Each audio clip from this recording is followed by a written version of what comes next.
Hello, and welcome back to today's episode on the It's Not About the Money podcast. I am very excited to introduce you to another best-selling author, Selena Soo. She is a visibility expert and a connection guru and the author of the best-selling book, Rich Relationships, which obviously just looking at the title, right, is going to be one that you want to go grab. So welcome, Selena. Thank you so much for joining us here today.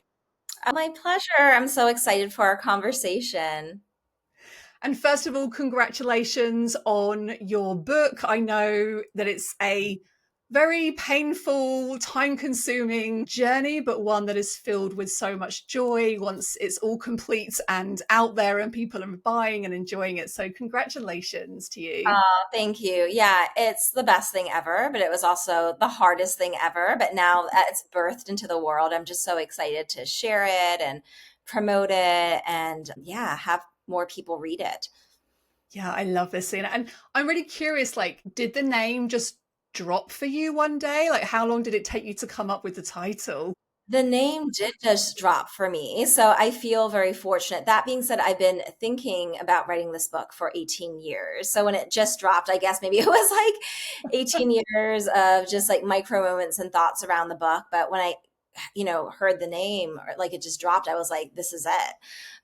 So yes, I'm so happy. I couldn't be happier. There's all these books out there about getting rich. Rich Dad, Poor Dad, I will teach you to be rich, but there isn't a book on rich relationships. And so, yeah, when people hear it, they gravitate to it. And it's like, what is that about? So, yeah, the book is really, showing people how to build, nurture, and activate their $1 million network. Because, I believe that rich relationships are truly the fastest way to get from where you are to where you want to be. And especially, today's economy where trust is down, I really believe that rich relationships can take you places where mass marketing can't. Anyone can pour money into Facebook ads, anyone can have AI churn out a bunch of content to make them sound like an authority. But, Catherine, when we think about our mutual friends who we, admire and respect, and we've had, a multi-year relationship, like say, if we were talking about our mutual friend, Natalie McNeil, if Natalie sent you a voice note and you're like, and she's like, Catherine, I know someone who is just so special and I really feel like you need to speak to her, or I really think that you should have her on the podcast, or you might want to consider working with her. Like that is going to mean so much, like that 30-second interaction over like tens of thousands of dollars in Facebook ads. There's just no comparison. It's so true. The reason I really loved the title of your book, Rich Relationships, is that work that we do in our community, Selena, is all about building an enriched life for yourself through your relationship with money, right? And I Mm. think that actually Natalie McNeil and I were having this very conversation just a few weeks ago on the podcast where we were talking about AI and we were talking about the future of money. And a Yeah. big part of that is about like deconditioning away from things that we have learned through society influences and other people's money beliefs about how we build an enriched life. Yeah. And I think a big part of that is about not having to do things by yourself. And for me, that's what Rich Relationships, having read the book and made like copious notes, I'm delighted to like dive into some of these pieces together with you listeners today with Selena, is that relationships is at the core of everything. And Yeah. so I know that one of the areas of your book, Selena, you talk about the 6 circles of connection in terms of these rich relationships. Could Mm. you help us to understand what are the 6 circles of Yes. connection? I would love to talk about that. And before I do, I just also want to define the term rich relationship because I know people can hear the words and maybe have different definitions. But a rich relationship is one that massively enriches the quality of your life. And so there's a few core characteristics, right? So number one, a rich relationship is one where it's with people that can support your goals and dreams, right? Next, rich relationships are with people that inspire you to become the best version of yourself. They're not with people people that you feel uncomfortable around, unsafe with, people that have, strongly misaligned values. And your rich relationships are also with people who want to see you win. They truly care about you. And last but not least, your rich relationships create abundance in your life. And so it's a certain kind of relationship. There's a lot of incredible people out there in the world, and, we're all equal as humans. But I think that when we're in relationship with people, we know this relationship feels energizing. This relationship has that Mm. abundant energy. I feel cared for and supported in this relationship. And those are the kinds of relationships that you really want to give extra attention to and prioritize in your life. So I just want to establish like the foundation of what Yeah. we're talking about. And then that just moves perfectly into the 6 circles of connection.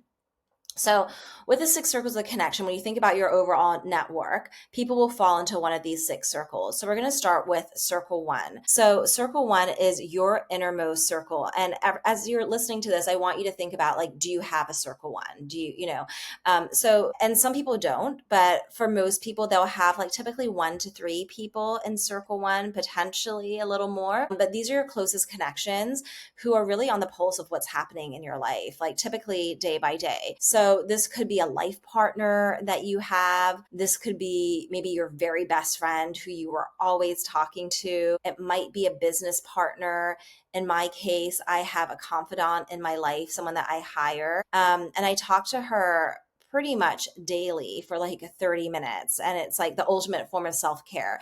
But when you think about your circle ones, there is so much trust there. There's so much proximity. They really see all of who you are. And if you were to ask someone circle one, like, hey, what's happening in Catherine's life?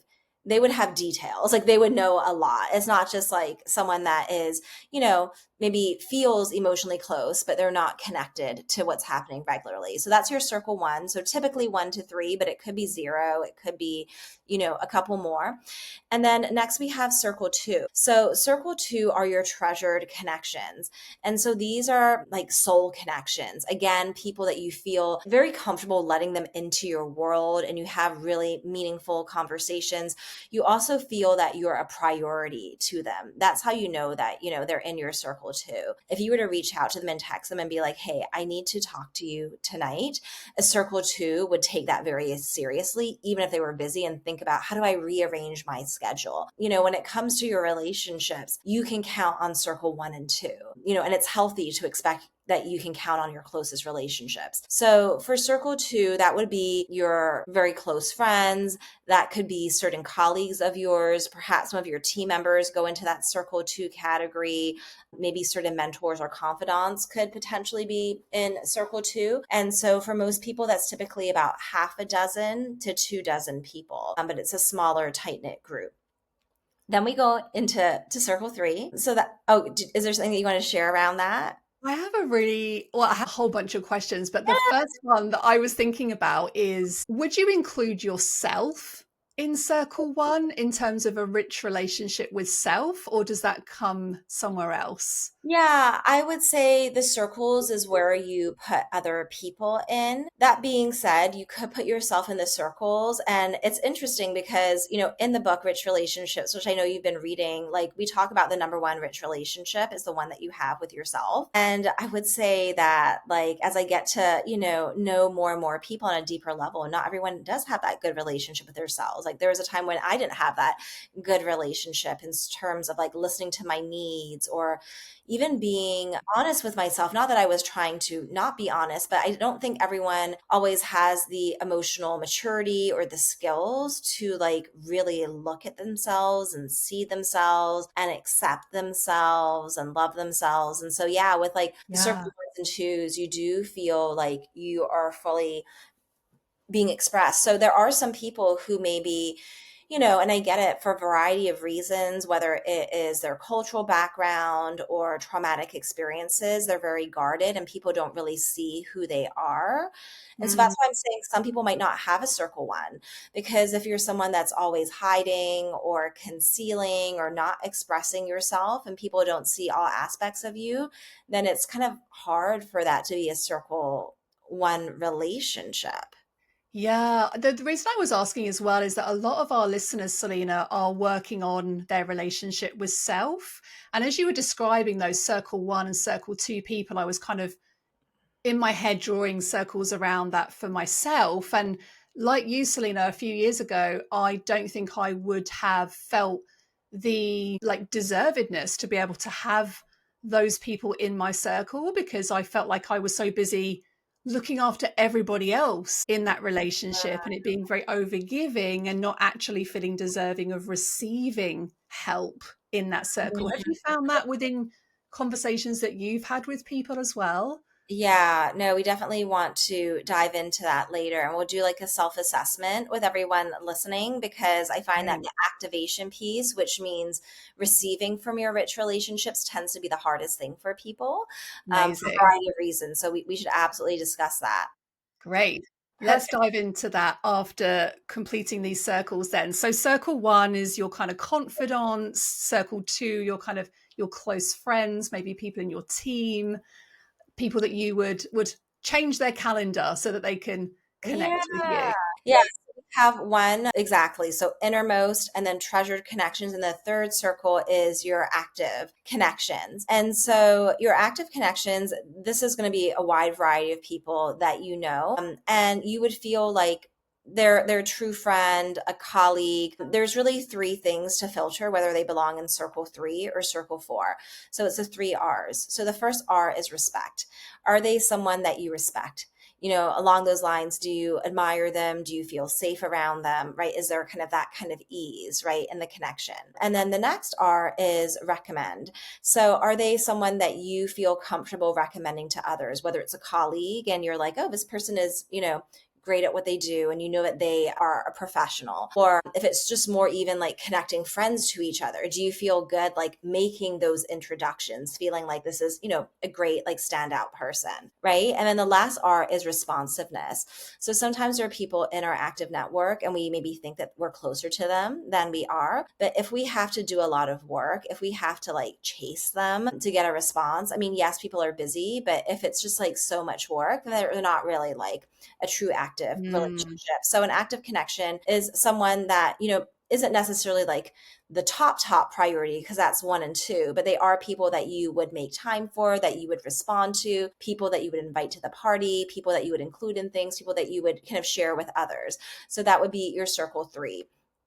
And so circle 3, it can really range on, how active someone is, but it's typically like up to 120 people, which I know is a big number. But studies have shown that, and it's called Dunbar's number, that humans can manage about 150 relationships, not all in the same moment, but, in terms of people that they're in touch with, like our brains have trouble taking in more than 150 people. So there are exceptions, but that interesting. really is what it is for most of us. So when you think about, a couple of people in one and then half a dozen to like, 2 dozen in circle 2, and then the rest would be, circle 3. But it also depends on the season and your capacity. So for some people, like with their clients and their family and everything that's going on, they might not have space for as many people in their circles, but it typically maxes out 1, 2, and 3 at about 150. And then from there, we look at circle 4. And so circle 4, these are distant connections. So there are people that are a little bit at an arm's length, and there could be a couple reasons why. So if you've met someone for the very first time, even if you feel so excited, like, oh my gosh, it could be my business bestie, or this person is so amazing, the reality is from one conversation or even 2 conversations, there's still a stranger. It's still in the early stages. And so trust and proximity is something that is earned over time. We simply do not know someone after such a short period of interaction. So that's why they may be in circle 4 with the potential to move into 3 or 2. Another reason why someone might be in circle 4 is there's a little bit of, I don't know, like there's a reason why there's a bit of distance, whether there is a slight values misalignment, not total values misalignment, but slight, whether it Yeah. is, they're very negative a lot, or they don't follow through on their word, or maybe there is at times a bit of a an integrity issue, like you're not so sure, and you're not like, I'm going to remove them from my network. I can still be in relationship with them, but I would create,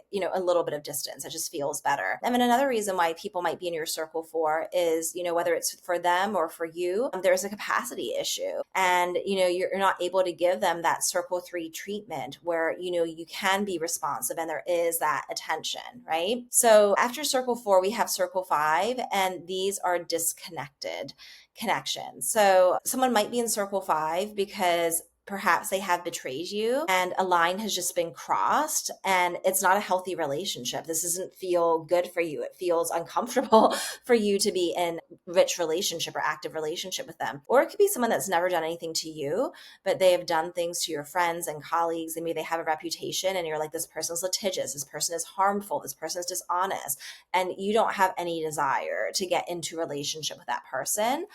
That would mean that they're in circle 5 for you. And then circle 6 is everyone else in the world. So that's, 8 billion plus people that you don't know yet. And so this includes people that maybe, you follow on social media, or they've heard you on a podcast, or you've heard them, is until you have a conversation and a real connection with someone before they enter one of the other 5 circles. So I share these 6 circles because I remember someone once saying that maintaining a friendship not rooted in your truth keeps you out of integrity. And it really hit me like a ton of bricks, because at that time in my life 4 years ago, I had numerous relationships that were out of integrity for me. And it wasn't because I was seeking those kind of relationships or that I was a bad person, but rather I was the kind of person that maybe let people into my life too quickly. I got really excited, whether it was someone is so skilled in this particular area, whether they're like a great salesperson or an amazing photographer, or they're someone that's really charming. And my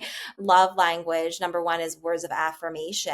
And so I am drawn to people who are charismatic and who are warm and say certain things, but I was really letting first impressions guide me versus like really looking at like over time, like how are they showing up, right? And so it's like I would let people into my kind of more inner circles, like 1s and 2s and 3s, like maybe more quickly than I should. And once I was there, I kind of felt guilty for wanting to move them. But when I noticed like some of these relationships aren't healthy, like, yes, this person is really good at what they do, but they're emotionally volatile and they slap at me and they have a temper. And that's not who I should be giving money to be in relationship and help me with my business.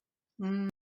And so, yeah, it's interesting. It was like, and so I'm excited to be birthing my book at this time of my life, because I've always been good at like being that super connector. And I've always been that giver where it's really easy for me to see how I can plug in and help someone. But we all have rich relationship weaknesses and rich relationship blind spots. And so one of my blind spots was that I had this pattern where I would let certain people into my life that weren't healthy for me. And I feel like now I've gotten good at actually breaking that pattern. And so, yeah, I How have share you that because done I want that that? for everyone. Yeah. So that example you just gave there of like breaking that unhealthy relationship, I'm sure like even for our listeners, I know for me personally, I've definitely had relationships where I've wanted to create the break, but not Mm. known how to do it in a way that is kind of protecting my Oh, boundaries, but yeah. also at the same time not coming across as, being a horrible, mean person. Like, I think there's a gray line for some people, especially people pleasers, right? They're like, Oh, 100%. I'm Yeah. just gonna like stay in this relationship even though it's not healthy. How did you navigate those kind of relationships?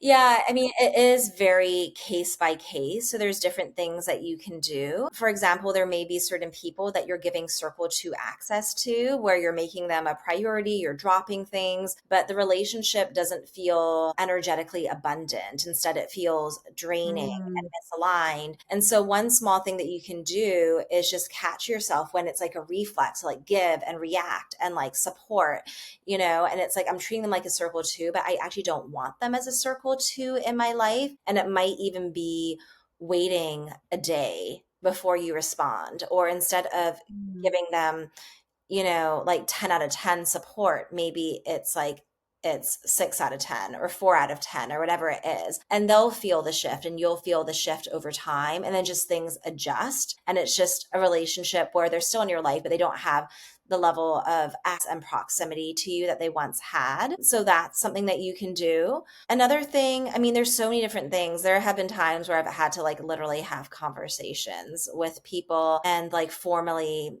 end the relationship. There was someone who was a close friend of mine, and she was super fun and really charismatic, and she was really brilliant, but there were ways in which she was out of integrity in her own life. And she was a coach, and she was coaching people on things that I felt like she was not doing well herself. And not to say that, we're supposed to be perfect, because I think that actually when we do struggle in a particular area, we can be an amazing mentor for someone else because we have that personal experience. But usually you're not going to mentor someone on something when you're in the middle of the struggle and you're really not like equipped to help another person, including yourself. And so, and this person, yeah, she had like this volatile energy. And I think she might have actually had borderline personality disorder. And it was one of Oh, those things where, you keep on trying to like fix the relationship, but I wasn't yeah. able to. This person also had the quality of kind of like, you know, was really would say like offensive things to me, and when I would say to her like, hey, that really doesn't feel good, like that hurts my feelings. um when you Mm. speak to me that way, she would be like, I feel like I need to walk on eggshells around you. And it was kind of like a gaslighting thing where it's like, well, I don't really feel like anyone needs to walk around eggshells. I think like we should all, be kind and respectful to each other. And it just, I tried so hard because there was so much good about the relationship, but simultaneously there were things that really weren't working for me.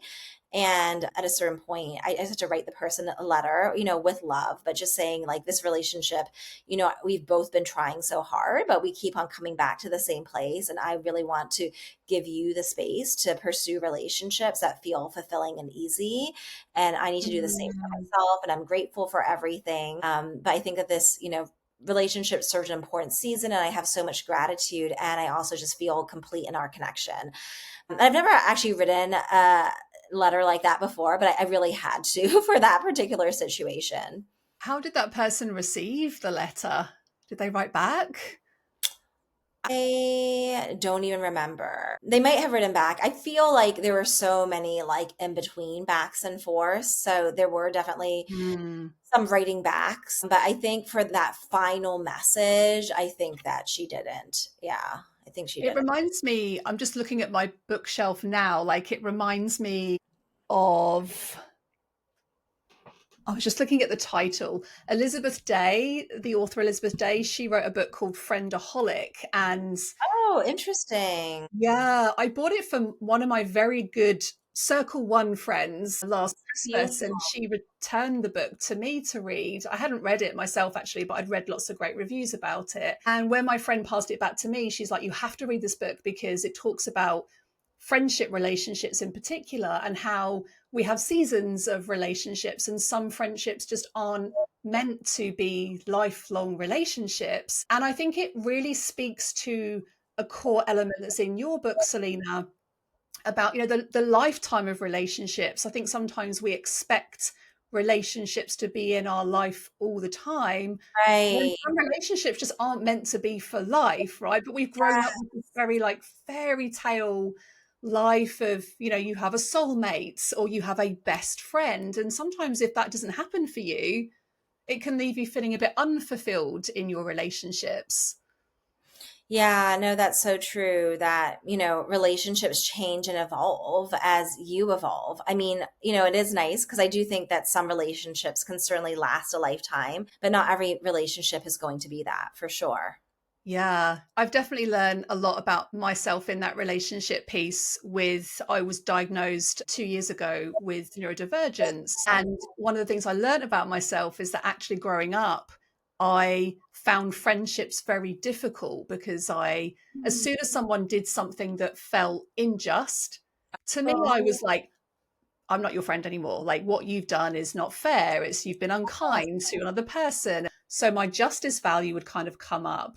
And I know you talk about this in the book about this, if you have a clash of values with other people, then they may not be in one of your top three circles of relationships because you just don't vibe with each other or don't agree with certain aspects of what is true to you. So I Yeah, know I've definitely learned that about myself. I know a lot of my audience are going through some of these experiences for themselves as well. And I think that's something that I have definitely taken away from reading your book is yeah. about that we get to choose the rich relationships that we want to have in our life. Absolutely. Yeah, I really resonate with what you say. And I also think that there's like another layer to it because the reality is, as humans, we're constantly growing and evolving. So, you're not the same person today that you were 4 years ago, and neither am I, right? And the thing is, we all make mistakes. We have blind spots. Sometimes we accidentally offend people, sometimes there's misunderstandings. And Mm, so, I think that we have to also have compassion that we're all human and we're on this growth journey. So for me, like a quality that I really look for is if someone is growth oriented. And to me, growth oriented means that they are willing to look at themselves.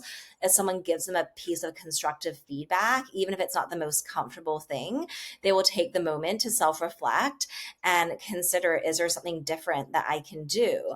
And so I find that, if someone has hurt me or I feel like there's a values misalignment and the relationship is so important, I may want to have what I mm, call an important conversation, right? Instead of calling it a difficult conversation, a challenging mm, conversation, uncomfortable, it's an important one because you are so important to me. The relationship is so important that I want to take this time to bring this mm. topic up. And, I think with someone that is growth oriented, those important conversations move you forward. And there's other people where it just feels like you're talking to a wall. Yeah. And it's like, okay, they can't listen. And when I feel like there's no point in having a conversation because someone isn't open to it, they're never going to look at themselves, it's just going to create more tension and drama, then for me, it's Mm, like, okay, well, this will never be a circle one or two relationship. And mm, so, I just like believe in giving people grace. Because if someone looked at a moment of time for me where I made a mistake and I lost a relationship, it's like, it also is kind of unsafe to be in relationship with people where it's like you could just do one thing wrong and then the relationship is over. But at the same mm. time, if there is a repeated pattern and it feels like it's going to be impossible to change, whether, sometimes you have a conversation, sometimes you don't even need to. You're just like, they're really stuck in this and you can't change the other person, then it may be time to decide, like, I've got to move them to an outer circle and just recognize, like, I can't put so much energy into trying to make someone who they're not. Yeah, it's so relevant, I think, for so many of us just listening to that. I can definitely remember times where I've had to have some important conversations with friends about. I actually had one a few years ago. One of my friends was on one of my retreats, and I felt like she was dominating her role as a guest on the retreat. Mhm. And I had to kind of say, you know, I really value our relationship, and this is how it made me feel, Yeah, knowing that it was coming from my stuff, not hers, right? It's yeah, not that she was doing something terrible or something to upset me, but that it was my kind of reflection on how it made me feel. And I think coming from that place, it felt really expansive actually to have that conversation, and it was a hard conversation, and afterwards we both cried and we were like, thank you so much for for just opening up this space, because no one's ever told me this before, but actually I've got a deep fear of taking over in other people's oh wow, situations. And yeah, it was just such a fruitful, lovely conversation to have. wow, wow. Powerful. Yeah. Mm. And one of the things I wanted to loop back into from this place, actually, Selena, and I know you go into a lot of detail in your book about like the 10 relationships, and you list out like the mentor and, all these different like types of relationships, the mentor and the team member and the connectors. And you also talk about how to like choose your top 40 list. Yeah. And I just would love you to share this with my listeners today, for those people who are wondering, well, how do I start to begin to expand my circles or know which of those circles to fill first?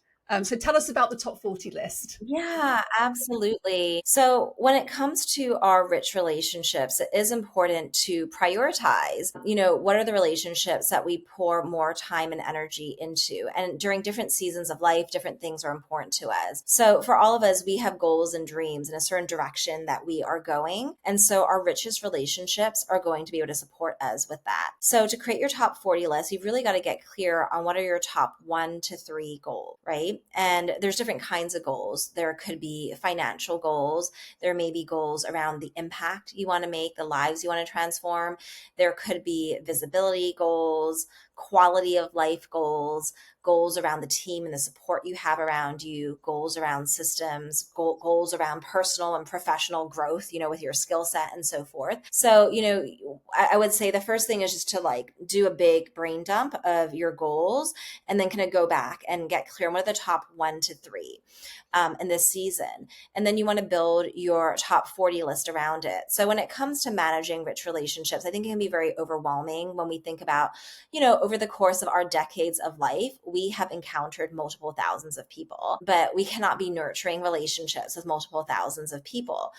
But also, you don't want to have a list that's so small where you're like, I'm fixated on these 3 people. I need to make this person my friend, and this person's got to be this and this. It's too much pressure in any kind of one relationship. But a list Mm. of 40 people is manageable over the course of a year to be touching them and prioritizing and connecting with them. So you look at what your goal is, and then you also look at what are the kinds of relationships that make more sense for me. So, like, let's say you're starting a new endeavor. Maybe it is you're writing a book and you've never done it before.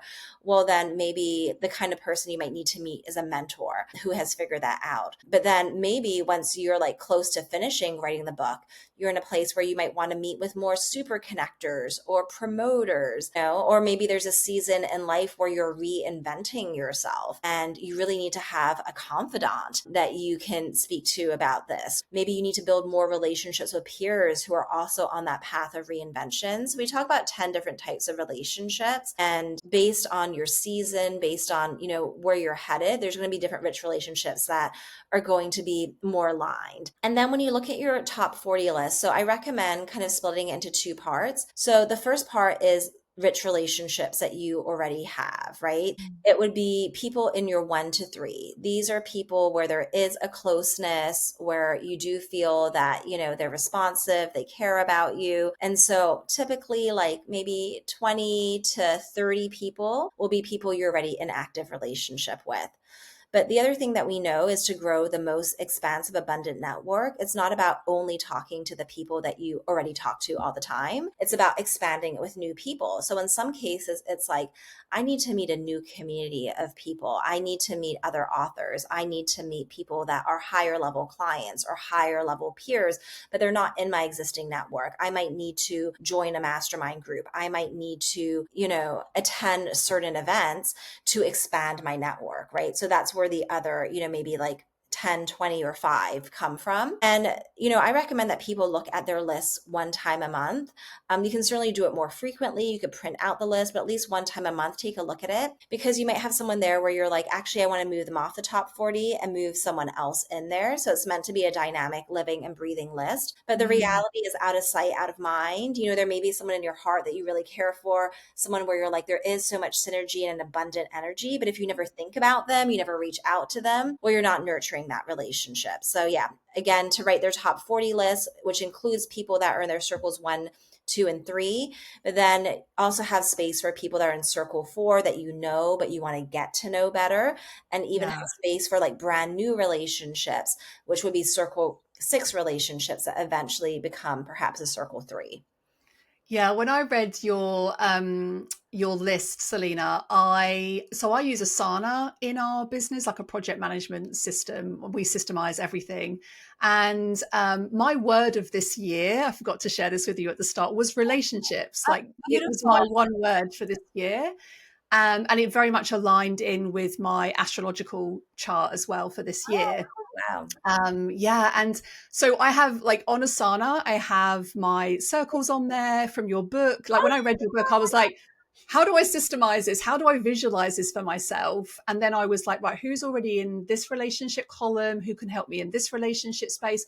And honestly, just writing it down has Mm, made a significant difference because it's pinned to the top of my board. My whole team can see it. And so when I'm connecting with people or they're connecting with people, it's like we always ask that question, mm, like, how can we support you in your rich relationships right now? mm. And can you support us back? Is there anyone that you can connect us with?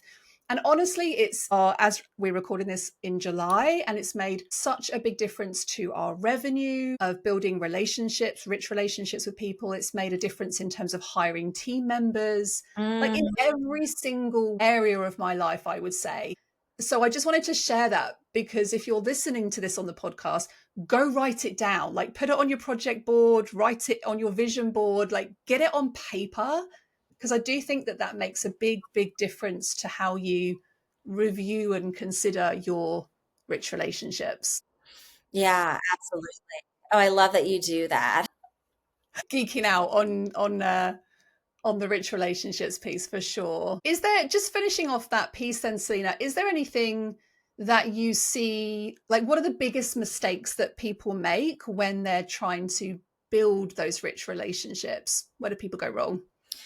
Yeah, I think the biggest mistake that people make is they come from like this place of scarcity and a place of maybe at times being transactional. So I think this is the perfect place to kind of share about the three different types of givers. And the reality is, we've all had moments where we've been each of these. So the first type of giver is the indiscriminate giver.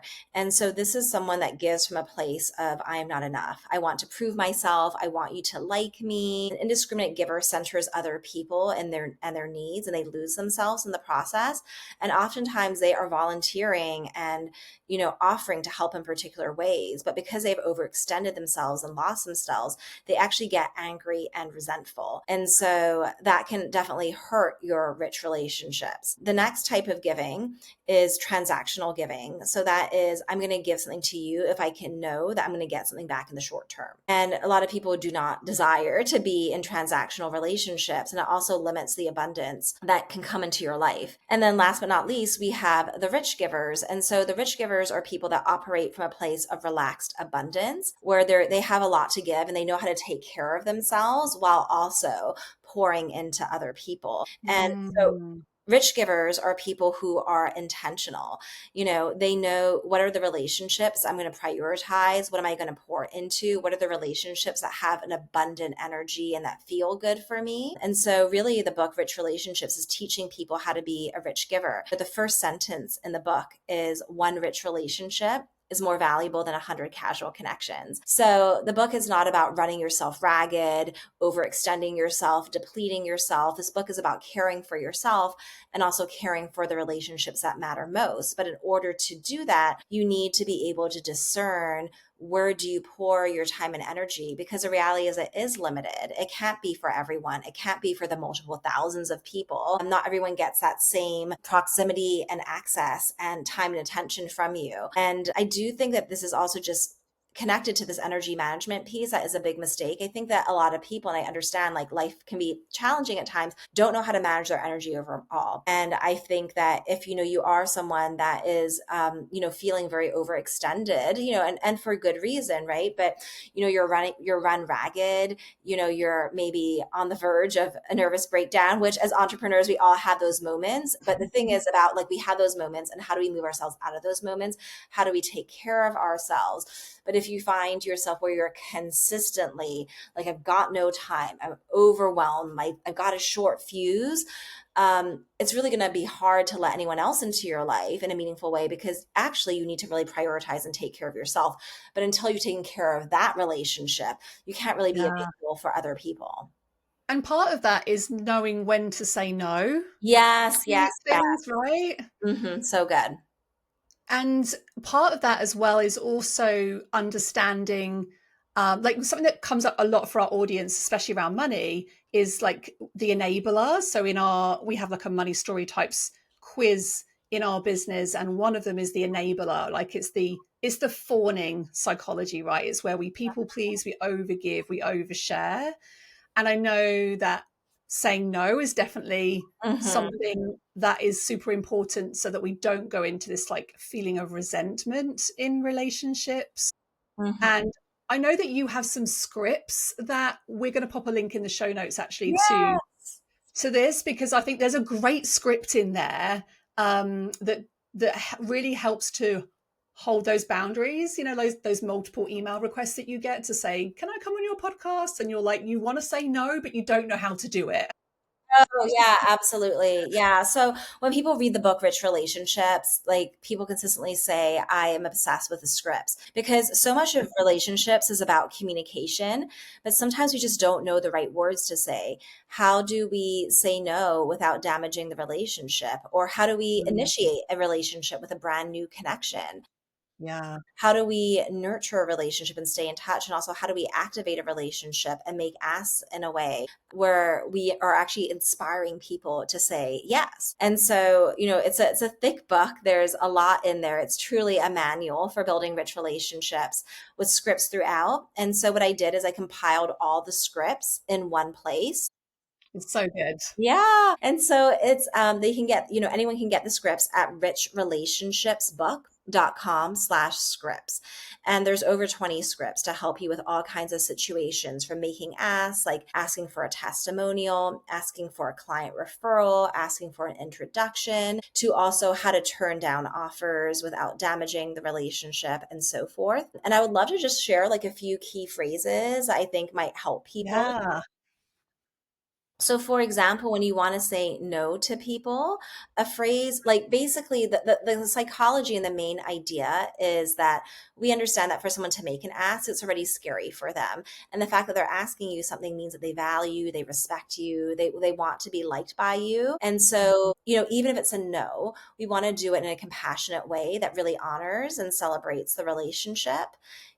So it could be something like, hey, it's so good to hear from you. And thank you for filling me in on this amazing project you're working on. I'm so excited for you. So there's a part of me that wants to say yes because I love and adore you and I always want to support you. But there's also a part of me that realizes I think I'm going to have to say no. And, whether it's like you're at capacity or the timing doesn't work out or this and that. So the intention and the psychology around it is expressing that you appreciate them, you value them, you're excited for them, you're cheering them Mm. on. And a part of you does absolutely want to support, but then another part of you is realizing that you're not going to be able to, and that they really deserve someone that can be, full in on this, right? So that's like an example.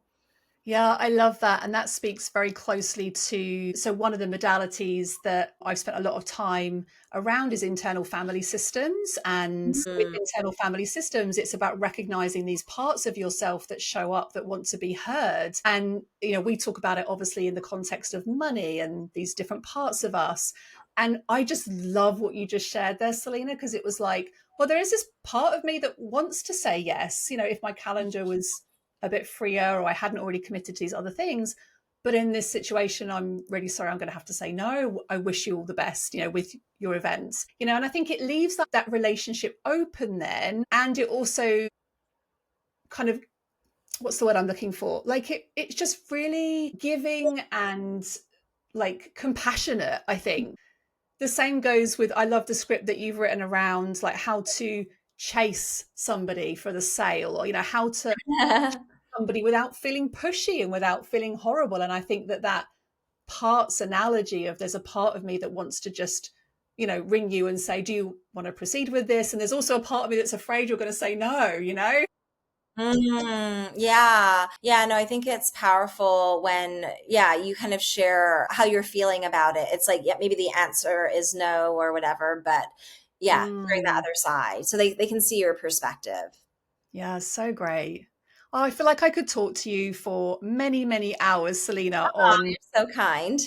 parts in your book. Honestly, it's one of the best books I have read in a very, very long Oh, time. thank you. I don't say that easily. Yeah. So it is very much a manual of building rich relationships. And if you're listening to this, guys, please do go and purchase Selena's book. I'll pop a link in the show notes and also a link there to Selena's scripts that she mentioned. They alone are worth like everything. They're so, so, so Aw, great. thank you. Yeah, no, people say like this book is like a $2,000 course inside a book. Yeah, it really, I was literally, when I finished it, I was like, this is a course in a book. Exactly Yeah, that. hooray. Yeah, honestly, thank you so much for taking the time to put your years of experience in relationship building. I know that from being in business, whenever I ask people about like who is the one person that's great at building relationships, they always say Selena Soo. Oh, Selena I'm so Soo, Selena honored. Soo. And yeah, without girl fanning you, I just wanted to say thank you for taking this time to put this work out there into the world. It's very appreciative. It's really helped my life. And I know it's going to change a lot of other people's relationships with themselves and feeling deserving to build out those circles for themselves. So Mm, thank you so, so much for sharing that. thank you so much. Thank you for joining us on the podcast. Thank you so much for listening, guys. And I will speak to you again next Monday.